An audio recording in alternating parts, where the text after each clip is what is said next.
হে you বোচানাক, stand up! হঠাৎ ধমকের সুরে ভেসে আসা কথাটা শুনে হৃদি যেন আকাশ থেকে পড়ল। চোখ দুটো গোল গোল করে এদিক ওদিক তাকালো সে। এই মেয়ে, তোমাকেই বলছি। হৃদি মনে মনে চরম অবাক হলো। তাকে বলছে মানে? তার নাক কি বোচা নাকি? লোকটার সাহস তো কম নয়। প্রফেসর হয়েছে বলে কি ক্লাসরুমের সবার সামনে যা খুশি তাই বলতে পারবে? আশ্চর্য! হৃদির ভাবনায় ছেদ ঘটিয়ে আবার সেই গমগমে গম্ভীর কণ্ঠস্বর ক্লাসরুমের দেয়ালে বাড়ি খেয়ে ফিরে এলো। What's the problem? Can you hear me? পুরো ক্লাসের সব কটা চোখ এখন হৃদির দিকে। ভয়ে আড়ষ্টতায় হৃদি কোনো মতে ব্রেন ছেড়ে উঠে দাঁড়ালো। ভয়ে গলা শুকিয়ে কাঠ। তোতলামো স্বরে বলল, আ আমাকে বলছেন স্যার? ওপাশ থেকে ড্যাশিং গম্ভীর চেহারার প্রফেসর ডক্টরের কণ্ঠস্বর আরও এক ধাপ চড়ে গেল। Yes you, tell me the formula, I was sitting just now. Hridi এবার কাঁচুমুচু মুখ করে মাটির দিকে তাকিয়ে রইল। কি করে বলবে সে? এতক্ষণ তো তার মন ক্লাসের ব্ল্যাকবোর্ডে ছিল না। পাশে বসা জানের বান্ধবী সুমির সাথে অনর্গল ফিসফিস করে বক বক করে যাচ্ছিল। হৃদিকে এভাবে মাথা নিচু করে থাকতে দেখে প্রফেসর সৌহার্দ্য চৌধুরীর কপালে বিরক্তির ভাঁজ আরও চওড়া হলো। তীব্র এক ধমক দিয়ে বললেন, get out from my class. অপমানে রাগে আর লজ্জায় হৃদির চোখের কোণ বেয়ে টপ টপ করে জল গড়িয়ে পড়ল। পুরো ক্লাসের সামনে এই অপমান সে মেনে নিতে পারছে না। কাপা হাতে ব্যাগটা কাঁধে ঝুলিয়ে চোখের জল আড়াল করতে করতে কোনো রকমে ক্লাসরুম থেকে ছুটে বের হয়ে গেল সে। হৃদি বেরিয়ে যেতেই সৌহার্দ্য বিরক্তির চরম সীমায় পৌঁছে বিড়বিড় করে বলল, এটা নাকি ডাক্তার হবে, যার ক্লাসেই মনোযোগ নেই? স্টুপিড! দেশের সেরা কার্ডিওলজিস্ট ডাক্তার সৌহার্দ্য চৌধুরী সদ্য বিদেশ থেকে উচ্চতর ডিগ্রি নিয়ে দেশে ফিরছে সে। এই মেডিকেল কলেজেই প্রফেসর প্লাস কার্ডিওলজিস্ট হিসাবে জয়েন করেছে মাত্র 1 সপ্তাহ হলো। সৌহার্দ্য দেখতে যেমন সুদর্শন তেমনি লম্বা চওড়া গঠন। সারাক্ষণ এক শান্ত গম্ভীর ভাব মুখে লেগে থাকে। কথা বলে ভীষণ মেপে এবং কম, কিন্তু কাজের বেলায় সে এক চুলও ছাড় দেওয়ার পাত্র নয়।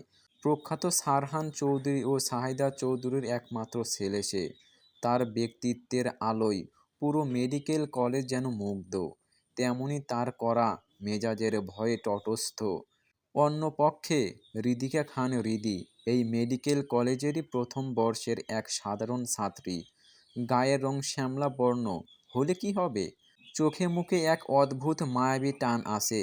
উচ্চতায় কিছুটা খাটো বলে দেখতে ঠিক যেমন একটা ছোট্ট মিষ্টি পুতুলের মতো। তাই বাইরে থেকে হৃদিকে চঞ্চল মনে হলেও তার জীবনের পেছনে গল্পটা ভীষণ বেদনার। মাত্র 15 বছর বয়সে এক দুর্ঘটনায় বাবা মাকে হারিয়ে এতিম হয়ে যায় সে। আশ্রয়হীন হওয়ার উপক্রম হলে বাবার এক পরম বন্ধুর ছেলের সাথে তড়িঘড়ি করে তার বিয়ে দেওয়া হয়। কিন্তু নিয়তির নিষ্ঠুর পরিহাস, সেই নামমাত্র স্বামী বিয়ের পরপরই হৃদির মুখের দিকে একবার না তাকিয়েই পাড়ি জমায় বিদেশে। গত 4টে বছর কেটে গেছে। নামমাত্র শ্বশুর বাড়িতে পড়ে আছে হৃদি।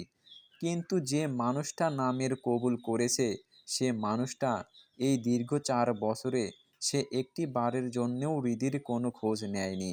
স্বামীহীন একাকিত্ব আর অবহেলা বুকে চেপে হৃদি স্বপ্ন দেখছে ডাক্তার হওয়ার।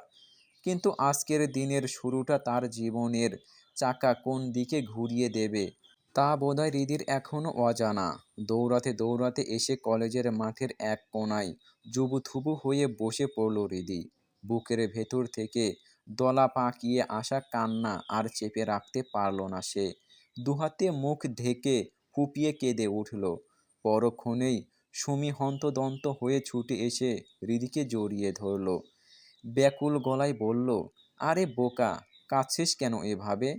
ওই বেয়াদব প্রফেসরটা তো এমনই, আস্তে একটা খবিশ। তুই তো কাল প্রথম দিন আসিসনি, আসলে দেখতি কি হম্বিতম্বিটাই না দেখালো। সায়েম আর পৃথাকে তো কান ধরে দাঁড় করিয়ে রেখেছিল ক্লাসের মধ্যে। ভয়ে আজ ওরা কলেজে আসেওনি। তোকে তো শুধু ক্লাস থেকে বের করে দিয়েছে, এতে ভেঙে পড়ার কি আছে? হৃদি কোনো উত্তর দিল না। ওড়নার কোনা দিয়ে চোখের পানি মুছে টলমলে পায়ে উঠে দাঁড়ালো। সুমির দিকে তাকিয়ে একটা মালন হাসার চেষ্টা করে বলল, আমি যাই রে সুমি, আজ বাড়িতে অনেক কাজ ফেলে এসেছি। দেরি হলে ছোট মা খুব বকাবকি করবে। সুমি বিরক্তিতে মুখ কুঁচকে বলল, আশ্চর্য হৃদি, তুই কি ওই বাড়ির কাজের লোক নাকি রে? তোর সাথে এমন ব্যবহার করে কেন? কেন, তোর শ্বশুর শাশুড় কিছু বলেন না? একটা দীর্ঘশ্বাস বাতাসে মিলিয়ে গেল হৃদির। আকাশের দিকে তাকিয়ে বলল, উনাদের কোনো দোষ নাই রে সুমি, উনারা অনেক ভালো মানুষ।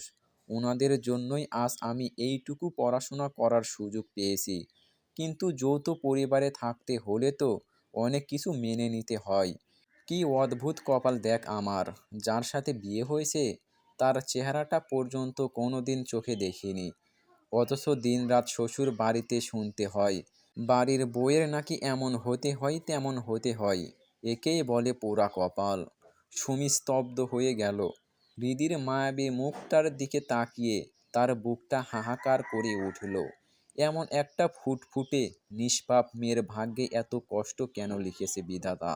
সুমির মাঝে মাঝে ইচ্ছে করে হৃদির ওই পলাতক জামাইটাকে খুঁজে বের করে কষে কয়েকটা থাপ্পড় মারতে, কিন্তু ভাবনার মাঝেই হৃদি তাকে বিদায় জানিয়ে চলে গেল। সুমি শুধু তাকিয়ে রইল ওর চলে যাওয়ার পথের দিকে। কলেজ থেকে ফিরে দম ফেলার ফুসরত পায়নি হৃদি। সংসারের সমস্ত কাজ গুছিয়ে রান্নাবান্না শেষ করে সবাইকে খাইয়ে দাইয়ে যখন সে নিজের ঘরে ফিরল, তখন শরীর ক্লান্তিতে ভেঙে পড়েছে। বিছানায় গা এলিয়ে দিতেই কখন যেন চোখটা লেগে এসেছিল। হঠাৎ করেই ড্রয়িং রুম থেকে ভেসে আসা এক কর্কশ কড়া গলায় হৃদির ঘুমটা ভেঙে গেল। শ্বশুরের গলার আওয়াজ পেয়ে সে ধরফর করে বিছানা ছেড়ে উঠল। ঘর থেকে দৌড়ে বের হয়ে সিঁড়ির কাছে আসতেই তার পায়ের পাতা দুটো যেন মেঝেতে জমে গেল। ড্রয়িং রুমে সোফায় পায়ের ওপর পা তুলে আয়েশ করে বসে আছে এক যুবক। আর কেউ নয়, তাদের কলেজের সেই নতুন অহংকারী প্রফেসর সৌহার্দ্য। হৃদি অবাক চোখে দেখল তার শ্বশুর সারহান চৌধুরী, যাকে তীব্র গলায় ধমকাচ্ছেন। আর সে কেউ নয়, এই সৌহার্দ্যই। অথচ লোকটা কেমন নির্বিকার, যেন এই ধমক, এই চিৎকার তাকে স্পর্শই করছে না। পাশে বসে শাশুড়ি সাহেদা চৌধুরী পরম স্নেহে সৌহার্দ্যর পিঠে আর মাথায় হাত বুলিয়ে দিচ্ছেন। বাড়ির বাকি সদস্যরা পাথরের মতো নীরব হয়ে দাঁড়িয়ে আছে। কি হলো, উত্তর দিচ্ছিস না কেন? সারহান চৌধুরীর রাগের চোয়াল শক্ত হয়ে উঠল। আজ 1 সপ্তাহ হলো দেশে এসেছো, অথচ বাড়ি ফিরলে আজ।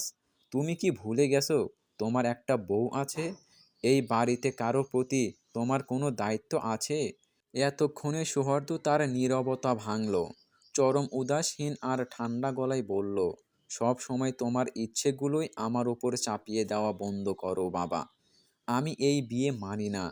ওই মেয়ে যদি এই বাড়িতে থাকে তবে ওকে আমার সামনে আসতে বারণ করবে। খুব শীঘ্রই আমি ডিভোর্সের কাজকর্ম শুরু করে দেব। কথাটা বলে সে সোফা ছেড়ে উঠে সিঁড়ির দিকে হাঁটা ধরল। সৌহার্দ্যকে উপরে আসতে দেখে হৃদি চট করে নিজের মাথায় ওড়নাটা টেনে ঘোমটা দিয়ে রুমে ঢুকে গেল। দরজার আড়ালে দাঁড়িয়ে তার আর বুঝতে বাকি রইল না, এই নাক উঁচু বেয়াদব লোকটাই আসলে তার সেই স্বামী, যে তাকে বিয়ের পর ফেলে চলে গিয়েছিল এবং যার কোনো খোঁজ সে জানতো না। বিছানায় মুখ গুজে হু হু করে কেঁদে উঠল হৃদি। বুকের ভেতরটা চুরমার হয়ে যাচ্ছে তার। ভাগ্যের কি নির্মম পরিহাস! কলেজে যার কাছে অপমানিত হতে হলো, সেই তার জীবনের অর্ধাঙ্গিনী হওয়ার দাবিদার। হৃদি খুব ভালো করে বুঝে গেল এই কঠিন হৃদয়ের মানুষটা তাকে কোনোদিনও নিজের করে মেনে নেবে না। পরের দিন ভোর 5টা। প্রতিদিনের অভ্যাস মতো হৃদি খুব ভোরে উঠে নামাজ শেষ করলো। সবার জন্য সকালের নাস্তা তৈরি করে সে ছাদে গেল গাছে পানি দিতে। ভোরের স্নিগ্ধ আলোয় গাছে গাছে পানি দিতে দিতে হঠাৎ তার চোখ পড়ল ছাদের এক কোণায়। কেউ একজন খালি গায়ে পুশ আপ করছে। ঘামে ভেজা চওড়া পিঠ আর পেশিবহুল শরীরটার দিকে ভালো করে লক্ষ্য করে করতেই হৃদির চিনতে দেরি হলো না। ব্যক্তিটি আর কেউ নয়, সৌহার্দ্য। হৃদি ভয়ে ও সংকোচে তাড়াহুড়ো করে নিজের মাথার ঘোমটাটা আরো টেনে নিল। কোনো রকমে সেখান থেকে পালিয়ে যাওয়ার জন্য যেই না পা বাড়িয়েছে, অমনি পেছন থেকে ভেসে আসলো এক গম্ভীর গমগমে কণ্ঠস্বর। হেই ঘোমটাওয়ালিদের ব্যাটারি, দাঁড়াও! গমগমে পুরুষালী কণ্ঠের আচমকা আওয়াজটা কানে আসতেই হৃদির পা দুটো যেন মেঝেতে লেপ্টে গেল। বুকটা ধক করে উঠল। থমকে দাঁড়িয়ে পড়ল সে। সৌহার্দ্য এক পা করে এগিয়ে এসে হৃদির মুখোমুখি দাঁড়ালো, তবে বজায় রাখল কিছুটা দূরত্ব। কপাল কুঁচকে তীক্ষ্ণ চোখে হৃদির আপদ মস্তক দেখে নিয়ে কিছুটা তাচ্ছিল্যের সুরে বলল, সার্ভেন্ট। ঘোমটার নিচে হৃদির ঠোঁটের কোণে একটা বিষাদময় ব্যথাতুর হাসি ফুটে উঠল। নিজের বিবাহিত জীবনের প্রথমবার নিজের বৈধ স্বামীর মুখ থেকে পাওয়া প্রথম উপাধি, তবে কাজের লোক। বুকটা এক পলকের জন্য চাবুকের মতন কেঁপে উঠলেও সে নিজেকে সামলে নিল। এই প্রথম স্বামীর বাড়িতে স্বামীর মুখ থেকে কিছু তো শুনল, তাতে খুশি হওয়া উচিত নাকি ভাগ্যকে দোষ দিয়ে কাঁদা উচিত, তা হৃদি বুঝে উঠতে পারল না। সে নিস্পৃহ নিঃশব্দে দাঁড়িয়ে রইল, নিজের প্রশ্নের কোনো উত্তর না পেয়ে। সৌহার্দ্যর বিরক্তি আরও এক ধাপ বাড়ল। বেশ কিছুক্ষণ কপাল কুঁচকে তাকিয়ে থেকে সে খিটখিটে গলায় বলল, hey girls, don't you know how to talk? Hridi একটা শব্দ উচ্চারণ করল না। অহেতুক কথা বাড়িয়ে লাভ নেই, আর সে এই লোকের সাথে কথা বলতেও চায় না। তাই সে যখন চলে যেতে উদ্যত হলো, সৌহার্দ্য পেছন থেকে আবার ডেকে উঠল, হেই ঘোমটাওয়ালিদের ব্যাটারি, এক কাপ কফি নিয়ে এসো, উইদাউট সুগার। হৃদি পেছনের দিকে না তাকিয়েই দুদিকে মাথা নেড়ে সায় দিয়ে দ্রুত পায়ে হাঁটা দিল। আর সৌহার্দ্য ওর যাওয়ার পথের দিকে তাকিয়ে রইল, গভীর এক জোড়া কুঁচকানো ভ্রু নিয়ে। মেয়েটার আচরণে কেমন যেন একটা অদ্ভুত রহস্য আছে। নিচে নামতেই ডাইনিং রুমের দিক থেকে রিমা চৌধুরীর চিৎকার ভেসে এলো। হৃদিকে দেখেই তিনি খেকিয়ে উঠলেন, বাহ রে নবাবজাদি, আজকে দেখছি সাপের 5 পা দেখছো? তা জামাই তো গনেও না, আসা মাত্রই ডিভোর্সের কাগজ ধরায় দিচ্ছে, তবুও এত তেল কেমনে আসে? রিমা চৌধুরী হলেন সারহান চৌধুরীর ছোট্ট ভাই সারবান চৌধুরীর স্ত্রী। ভীষণ খিটখিটে আর কুটিল স্বভাবের এই মহিলা শুরু থেকেই হৃদিটাকে দুচোখে সহ্য করতে পারেন না। এতগুলো কটু কথার জবাবেও হৃদি কোনো প্রত্যুত্তর করল না। প্রতিবাদ করার ভাষা সে হারিয়ে ফেলেছে বহু আগেই। এই বাড়িতে একটা জড় বস্তুর মতো কিংবা একটা অবৈতনিক কাজের মেয়ের মতো থাকাটাই এখন তার নিয়তি। একা একটা মেয়ে মানুষ এই সমাজে কিছু হায়নাদের কাছে নিরাপদ না বলেই মুখ বুজে পড়ে থাকা। সে চুপচাপ রান্নাঘরের কাজে ব্যস্ত হয়ে পড়ল। একটু পরেই বাড়ির সবাই একে একে ঘুম থেকে উঠে পড়ল। তার আগেই সব কাজ শেষ করতে হবে, নয়তো আজ মেডিকেল কলেজের ক্লাস মিস হয়ে যাবে। এই বাড়ির বড় বউ অর্থাৎ হৃদির শাশুড়ি সাহেদা চৌধুরী বেশিরভাগ সময় অসুস্থ থাকেন। তীব্র ডায়াবেটিসের কারণে শরীরটা বেশ ভারী হয়ে গেছে, চলাফেরা করতে কষ্ট হয়। তাই তিনি সংসারের এই কাদা ছোড়াছুড়ির মধ্যে থাকেন না। আর সেই সুযোগেই পুরো বাড়ির ওপর রাজত্ব চালান রিমা চৌধুরী। হৃদি যখন আপন মনে রুটি বেলছিল, ঠিক তখন রান্নাঘরে ঢুকলো সাথী। সাথী হলো রিমা বেগমের পুত্রবধূ, আরহাম চৌধুরীর স্ত্রী। তবে শাশুড়ির মতো সে কুটিল নয়, বরং অতি সাধারণ মধ্যবিত্ত ঘরের শান্ত মায়াবী একটা মেয়ে। হৃদিকে সে নিজের আপন বোনের মতো ভালোবাসে। সাথী মুখে একটা মালন হাসি টেনে বলল, আজকে একটু দেরি হয়ে গেল রে হৃদি, সবাই উঠে পড়েছে প্রায়। তোর কত দূর হলো? চল ভাজিটা আমি করে ফেলি। রুটি বেলতে বেলতেই হৃদি আলতো হেসে বলল, এই তো ভাবি, প্রায় হয়ে গেছে। ভাজি আমি সকালে উঠেই করে রেখেছি, তুমি বাচ্চাদের দেখো, ওরা উঠছে। না রে, ঘুমাচ্ছে, সারা রাত একটুও ঘুমাতে দেয় নাই, খুব জ্বালিয়েছে। তাই তো আমারও উঠতে দেরি হয়ে গেল। তোহা আর জোহা, সাথীর 1.5 বছরের দুটো যমজ কন্যা সন্তান। ওদের কথা মনে পড়তেই হৃদির চোখে মুখে মাতৃত্বের এক অদ্ভুত মায়া ফুটে উঠল। সে মুচকি হেসে বলল, তুমি গিয়ে ওদের জন্য খাবার বানিয়ে নাও ভাবি, আমি এদিকটা সামলে নিচ্ছি। সাথী জোর করে রিদির হাত থেকে বেলটা কেড়ে নিয়ে বলল, ধুর, তুই যা তো, টেবিলে নাস্তা দিয়ে আয়, বাকিগুলো আমি করে নিচ্ছি। আর তোর তো আবার কলেজ আছে, লেট হয়ে যাবে না? সাথীর জড়াজড়িতে রিদি আর না করতে পারল না। ঘড়ির দিকে তাকিয়ে দেখল সত্যিই অনেকটা দেরি হয়ে গেছে। নাস্তার প্লেটগুলো হাতে নিয়ে ডাইনিং টেবিলে আসার সময় রিদির বুকের ভেতরটা কেমন যেন দূর দূর করছিল। বুক চিরে একটা অজানা আশঙ্কা জাগছে, এই বুঝি আবার সৌহার্দ্যর সামনে পড়ে যায়। প্রবাদেই তো আছে, যেখানে বাঘের ভয় সেখানেই সন্ধ্যা হয়। প্লেটগুলো টেবিলে সাজিয়ে রেখে হৃদি যেই না দ্রুত পায়ে চলে যেতে যাবে, অমনি পেছন থেকে সৌহার্দ্যর সেই গম্ভীর গমগমে কণ্ঠে তীব্রর মতো এসে বিঁধল তার পিঠে। হেই স্টুপিড ঘোমটাওয়ালি, তোমাকে বলছিলাম না কফি দিতে? হঠাৎ এই মেঘ গম্ভীর আওয়াজে হৃদি চমকে উঠল। ভয়ে হাত পা ঠান্ডা হয়ে এলো তার। সে চট জলদি মাথার ঘোমটাটা টেনে মুখটা আরও আড়াল করে নিল। যে মানুষটা প্রথম দেখাতেই তাকে বাড়ির কাজের লোক ভেবে নিয়েছে, তার সামনে কোনোভাবেই সে নিজের পরিচয় প্রকাশ করতে চায় না। কিন্তু নিয়তি বড় নিষ্ঠুর। হৃদি পাশ কেটে চলে যেতে নিলে সৌহার্দ্য চেয়ার ছেড়ে দাঁড়িয়ে রুক্ষ স্বরে বলল, what's your problem? Why aren't you speaking? Are you mute? হৃদির ঠোঁট দুটো ভয়ে জমে বরফ হয়ে গেল।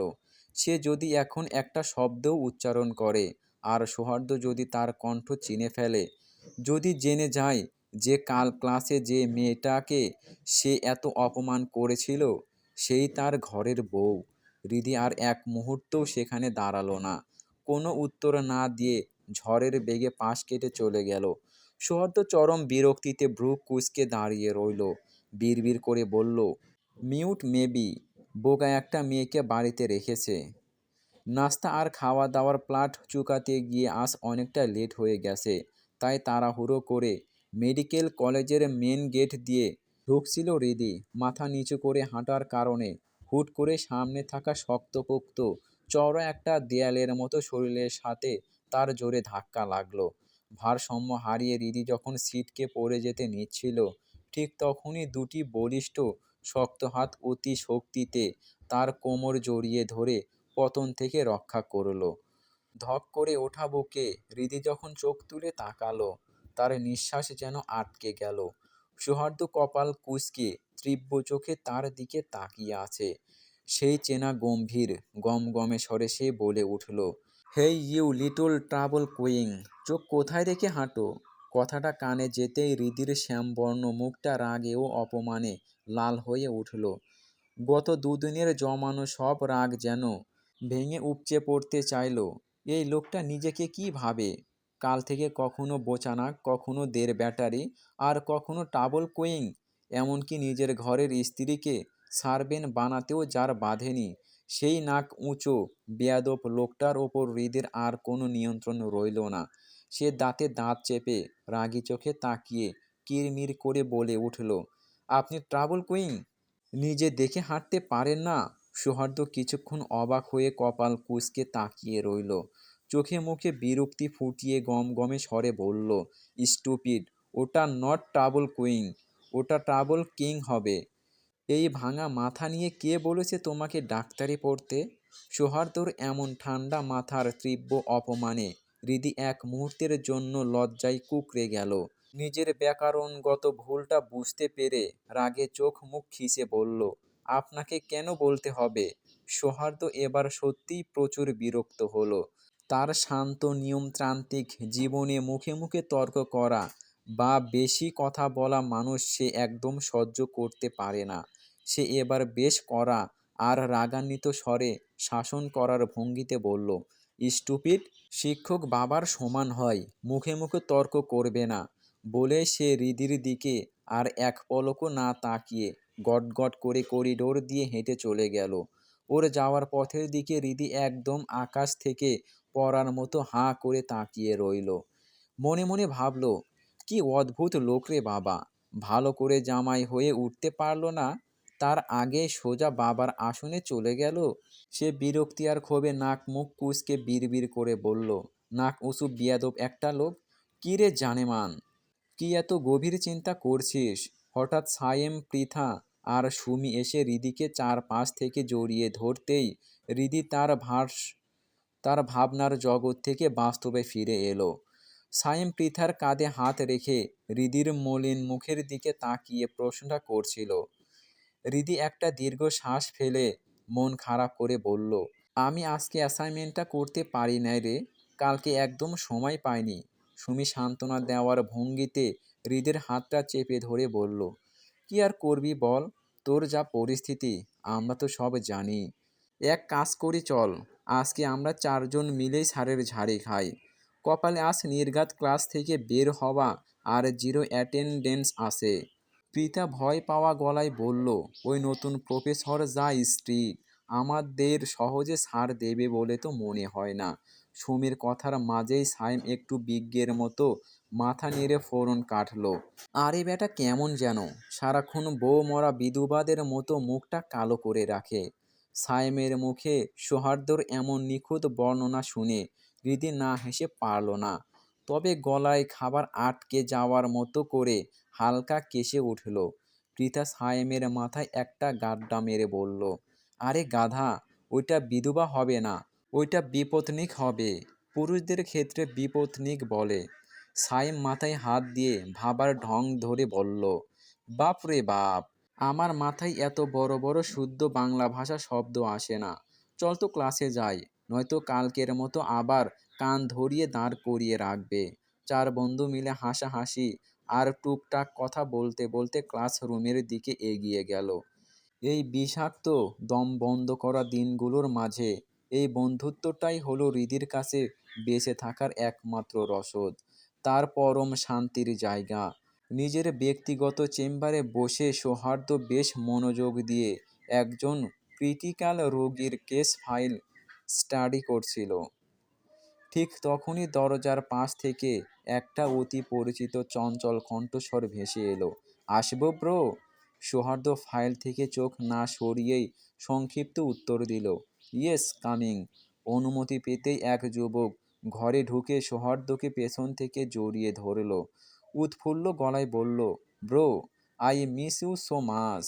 4 বছর পর অবশেষে তুমি বাড়ি ফিরলা। সৌহার্দ্য আরবানকে নিজের থেকে ছাড়িয়ে নিয়ে হালকা হেসে বলল, ইটস ওকে, তুই আগে বস।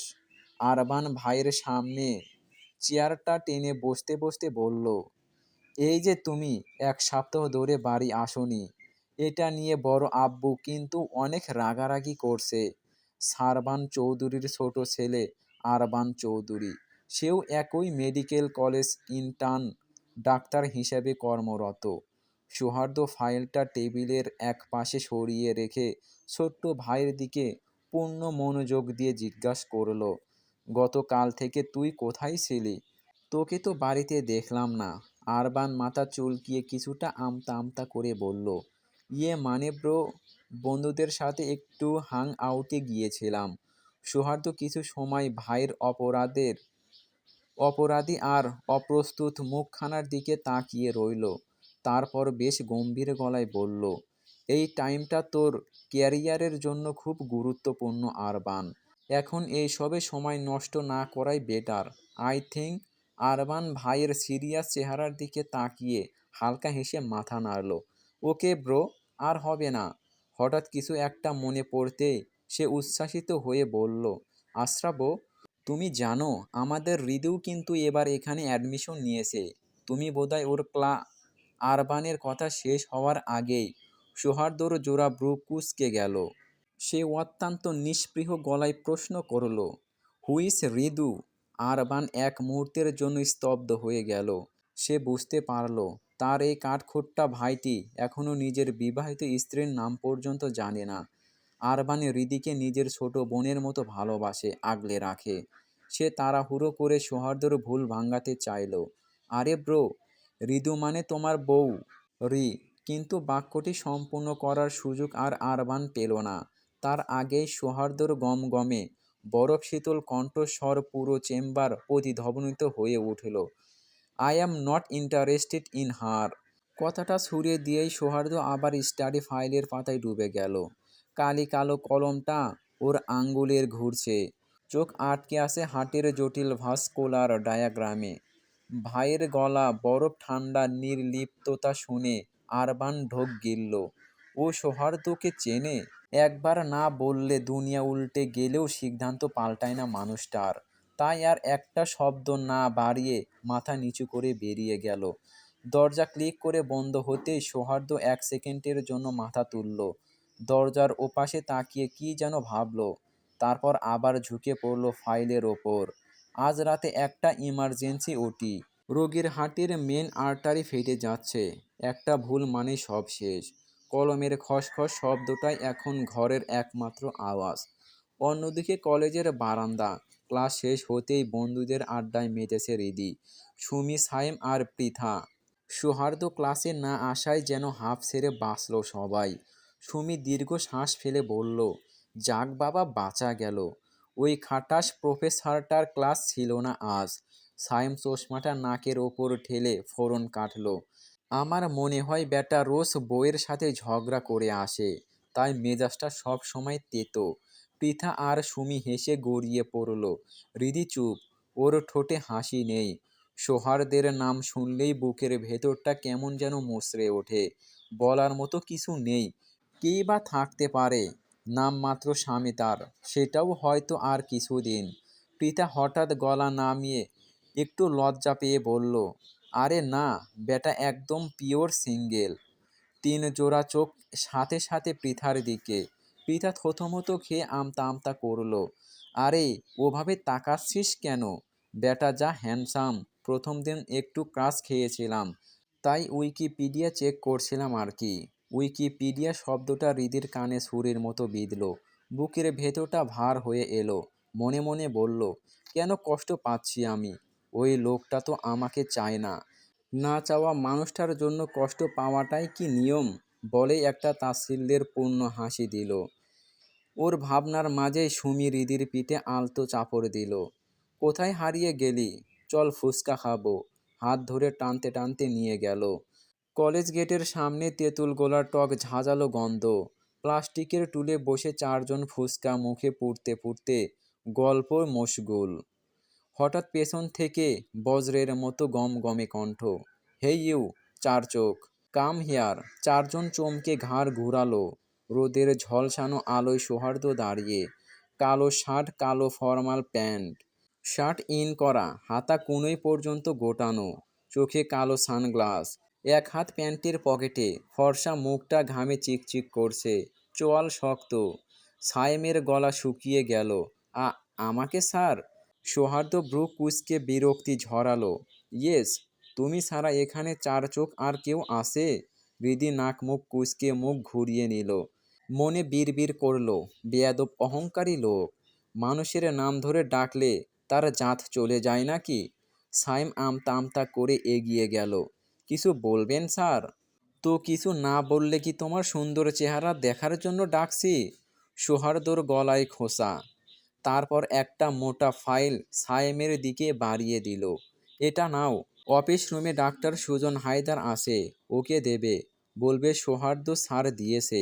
Go ahead. সায়েম দৌড় দিতেই সৌহার্দ্যর চোখ গেল হৃদির ওপর। ঠোঁটে লেগে থাকা তেঁতুল দেখে বিরক্তিতে কপাল কুঁচকে গেল। ইউ বোচানাক, এসব খাচ্ছ কেন? আনহেলদি ফুড পয়জনিং হবে। হৃদির মাথায় আগুন জ্বলে উঠল। তেড়ে গিয়ে বলল, আপনার সমস্যা কি? আমি কি খাবো সেটা আপনি ঠিক করে দেবেন নাকি? Hey rude girl, haven't you learned anything except আর গোয়িং ব্যাক? সৌহার্দ্যর গলা চড়ে গেল। হৃদি পাল্টা কিছু বলতে যাবে, তার আগেই সৌহার্দ্য একবার ওকে ওপর থেকে নিচ পর্যন্ত দেখে নিয়ে বলল, স্টুপিড, বলে হন হন করে হেঁটে চলে গেল। কালো শার্টের পিঠটা রোদে জ্বলছিল। সৌহার্দ্য মিলিয়ে যেতেই হৃদি দাঁতে দাঁত চেপে বিড়বিড় করল, ইংরেজোর বাচ্চা, ঘরের বউয়ের খবর নেই, বাইরে মেয়েদের নিয়ে চুলকানি, লুচ্চা ডাক্তার। সুমি হৃদির পিঠে হাত রাখল। হৃদি, ওই ডাক্তার তোর পেছনে পড়ে আছে কেন রে? পৃথা আঙ্গুল দাঁতে ঠেকিয়ে বলল, আসলেই তো, আমাদের কিছু বলল না, তোকেই কেন বলল? ডালমেকুস কালা হাই।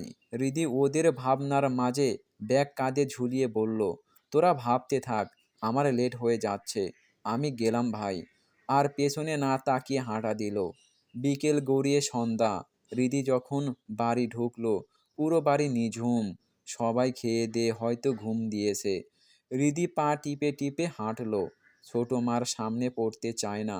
সামনে পড়লে মহিলার বাঙ্গা রেকর্ড চালু হয়ে যাবে। ঘরে ঢুকে ব্যাগটা ছুঁড়ে বিছানায় গা এলিয়ে দিতেই চোখ লেগে আসছিল। এমন সময় হঠাৎ দরজায় টোকা। ওড়নাটা কোনো মতে গায়ে জড়িয়ে দরজা খুলতেই দেখল শাশুড়ি শাহেদা চৌধুরী দরজার সামনে দাঁড়িয়ে, চোখে দুশ্চিন্তার ছায়া। আসুন আম্মা। রিদি মৃদু হাসল। শাহেদা চৌধুরী মাথায় হাত বুলিয়ে দিতে দিতে বলল, এত দেরি হলো কেন আম্মা? টেনশন হচ্ছিল, ফোনও বন্ধ। কোথায় ছিলি? রিদি শাহিদা চৌধুরীকে জড়িয়ে ধরল। ওনার উদ্বিগ্ন চেহারা দেখে একটু হেসে বলল, আম্মু, সুমিদের সাথে ছিলাম। চল খেয়ে নিবি। সারাদিন কাজ আর পড়া, ঠিকমতো খাওয়া দাওয়াও করতে হয় না। শাহিদা চৌধুরী গলায় অভিমান মিশিয়ে বলল, সত্যি আম্মু খিদে নেই, ফুচকা চটপটি খেয়েছি। শাহিদা চৌধুরী আর কথা না বাড়িয়ে রিদির মাথাটা নিজের কোলে টেনে নিলেন। চুলে বিলি কাটতে কাটতে ধীর কণ্ঠে জিজ্ঞাসা করলেন, বাবুর সাথে কথা হয়নি? রিদি নাক মুখ কুঁচকে ফেলল। মনে মনে বলল, বুড়ে একটা, পেকে ঝুনা হয়ে গেছে, সে কিনা বাবু। মনের কথা মনে চেপে শান্ত গলায় বলল, থাক না আম্মু ওইসব কথা। উনি যখন আমাকে চান না, জোর করে কি হবে? জোর করে কি সংসার হয়? শাহেদা চৌধুরী আর কিছু বললেন না। নিজের ছেলেকে তিনি চেনে। দুলিয়া উল্টে গেলেও নিজের সিদ্ধান্ত থেকে সরবে না। নিজের মেয়ে নেই। রিদিকে পেয়ে মেয়ের অভাব পূরণ হয়েছে, কিন্তু মেয়েটাকে একটু সুখ শান্তি দিতে পারছে না। শেষ পর্যন্ত মেয়েটাকে নিজের কাছে রাখতে পারবে কিনা এই ভয়ে থাকেন তিনি। জায়ের মনও বোঝে না। অনেক কিছু চোখে দেখেও না দেখার ভান করে থাকে। কি করার আছে, যৌথ পরিবার, অনেক কিছু মুখ বুজে সহ্য করতে হয়, না হলে ভাঙন ধরে। রাত 2টা, দেয়াল ঘড়ির কাঁটা টিকটিক করছে। রিদি সোফায় বসে ডুলছে। আরমান বলে গেছে সৌহার্দ্যর ইমার্জেন্সি ওটি আছে, ফিরতে দেরি হবে। ডুপ্লিকেট চাবিও নিতে ভুলে গেছে। ফোন করে বলে দিছে কেউ যেন জেগে থাকে। চোখ বন্ধ করে সোফায় গা এলিয়ে দিতেই কলিং বেলের শব্দ। ধরফর করে উঠে ওড়না মাথায় টেনে দরজা খুলল রিদি। সামনে সৌহার্দ্য, এলোমেলো চুল, চোখ দুটো লাল, রক্ত জবার মতো। কালো শার্ট ঘামে ভিজে শরীরের সাথে লেপ্টে আছে। এক হাতে এপ্রন, অন্য হাতে ফোন। ফোনে কারো সাথে রাগী গলায় কথা বলছে। রিদির দিকে এক পলক তাকিয়েই পাশ কেটে ভেতরে ঢুকে সোফার শরীর এলিয়ে দিল। অ্যাপ্রনটা ছুঁড়ে ফেলল পাশে। ক্লান্তিতে চোখ বন্ধ হয়ে আসছে।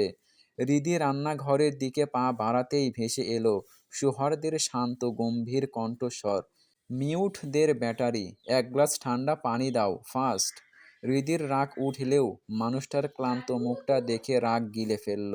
ফ্রিজে থাকা বরফ ঠান্ডা পানি ঢেলে গ্লাসটা সেন্টার টেবিলে রাখলো।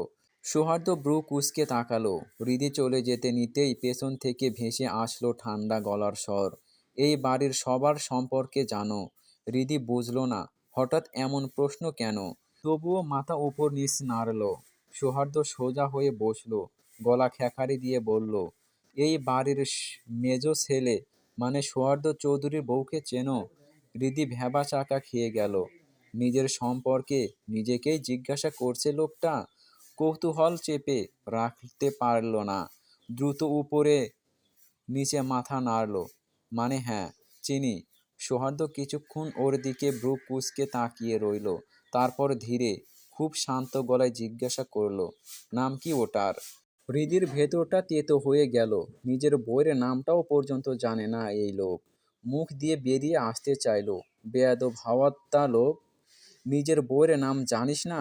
ওই মোটা মাথা নিয়ে তোকে কে ডাক্তার বানালো? কিন্তু নিজের মনের কথাটা গিলে নিল। সৌহার্দ্য এতক্ষণ ধরে উত্তরের আশায় ভ্রু কুঁচকে ওর দিকে তাকিয়েছিল। হঠাৎ কিছু মনে পড়তেই ধমকে উঠল, there battery mute, go away from my side. বজ্রের মতো ধমকে হৃদি কেঁপে উঠল। রাগে দুঃখে বিড় করে বলল, হাওয়াত্তা ব্যাটা, জীবনে বউয়ের ভালোবাসা পাবি না। কাছে গেলে জায়গা মতো লাথি খাবি, বেয়াদব লোক একটা, বলেই ধূপ ধাপ পা ফেলে নিজের রুমের উদ্দেশ্যে চলে গেল। সৌহার্দ্য হৃদির যাওয়ার দিকে তাকিয়ে নিজের মনে বিড়বিড় করলো, এটা রিয়েল মিউট তো? চলবে। কেমন লাগলো গল্পটা অবশ্যই কমেন্ট বক্সে কমেন্ট করে জানাবেন।